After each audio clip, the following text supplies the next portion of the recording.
Un'istruttoria sulle società partecipate del Comune. La sta preparando l'assessore comunale al bilancio e partecipate e vice segretario regionale di Forza Italia Michele Zuin.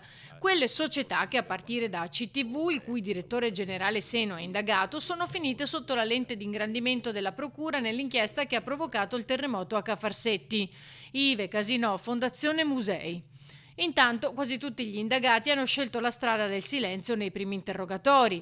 Di fronte al giudice per le indagini preliminari hanno risposto, ma solo per respingere ogni accusa, soltanto la direttrice dell'immobiliare veneziana, la padovana Alessandra Bolognin, agli arresti domiciliari, e l'imprenditore di Martellago Stefano Comelato, interdetto dall'attività per 12 mesi.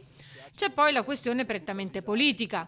Mentre il sindaco Brugnaro ha detto alla sua maggioranza di andare avanti col proprio lavoro, si attende la riunione dei capigruppo in programma mercoledì, da cui ci si aspetta una risposta anche alla richiesta delle opposizioni di centrosinistra di convocare un consiglio straordinario entro 20 giorni, come da normativa nazionale.